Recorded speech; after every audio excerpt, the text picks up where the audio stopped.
ಹುದ್ದೆಯಿಂದ ಕೆಳಗಿಳಿದ ಸಿದ್ದರಾಮಯ್ಯನವರಿಗೆ ಸಿಡಬ್ಲ್ಯೂಸಿಯಲ್ಲಿ ಸ್ಥಾನ. ಕಾಂಗ್ರೆಸ್ನ ವರ್ಕಿಂಗ್ ಕಮಿಟಿಗೆ ನೇಮಕ ಮಾಡಿ ಎಐಸಿಸಿ ಆದೇಶ ಹೊರಡಿಸಿದೆ.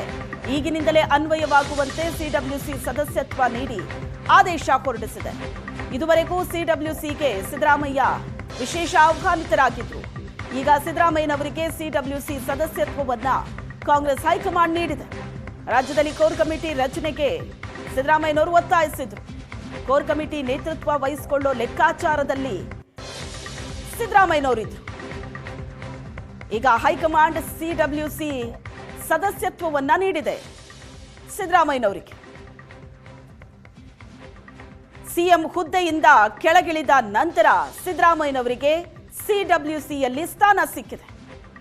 ಇಲ್ಲಿ ತನಕ ಸಿಡಬ್ಲ್ಯೂಸಿಗೆ ವಿಶೇಷ ಆಹ್ವಾನಿತರಾಗಿದ್ರು ಸಿದ್ದರಾಮಯ್ಯನವರು. ಈಗ ಸಿಡಬ್ಲ್ಯೂಸಿಯಲ್ಲಿ ಸದಸ್ಯತ್ವ ಸಿಕ್ಕಿದೆ.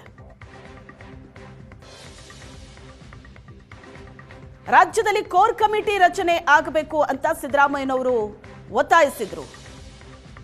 ಸಿಡಬ್ಲ್ಯೂಸಿ ಸದಸ್ಯರಾಗಿ ಸಿದ್ದರಾಮಯ್ಯನವರನ್ನ ಯಾಕೆ ನೇಮಕ ಮಾಡಿದೆ ಹಾಗಾದ್ರೆ ಹೈಕಮಾಂಡ್? ಸಿಎಂ ಕುರ್ಚಿಯಿಂದ ಕೆಳಗಿಳಿದ ನಂತರ ಹೈಕಮಾಂಡ್ ಸಿಡಬ್ಲ್ಯೂಸಿ ಸದಸ್ಯರನ್ನಾಗಿ ಮಾಡಿದೆ ಸಿದ್ದರಾಮಯ್ಯನವರನ್ನ. ಎಷ್ಟು ದಿನ ವಿಶೇಷ ಆಹ್ವಾನಿತರಾಗಿದ್ರು, ಇನ್ನು ಮುಂದೆ ಸಿಡಬ್ಲ್ಯೂಸಿಯ ಸದಸ್ಯರಾಗಿರ್ತಾರೆ.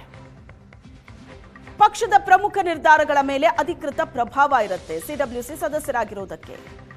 ರಾಜ್ಯ ರಾಜಕೀಯದ ಆಚೆಗೂ ಸಿದ್ದರಾಮಯ್ಯನವರಿಗೆ ರಾಷ್ಟ್ರೀಯ ಮಟ್ಟದ ಜವಾಬ್ದಾರಿ ಇರುತ್ತೆ.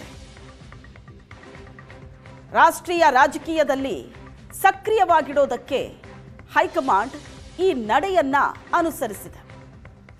ಸಂಘಟನೆಯಲ್ಲಿ ಸಿದ್ದರಾಮಯ್ಯರನ್ನ ಮತ್ತಷ್ಟು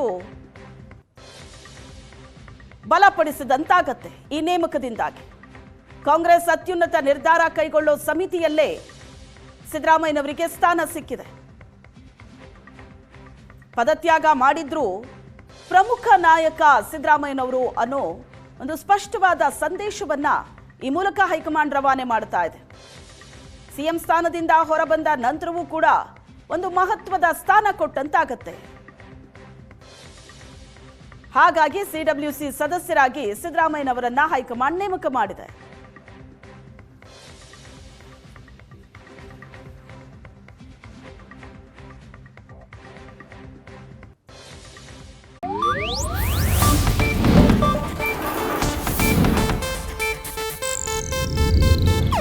ಇದು ಏಷ್ಯಾನೆಟ್ ನ್ಯೂಸ್ ನೆಟ್ವರ್ಕ್ ಪ್ರಸ್ತುತಿ.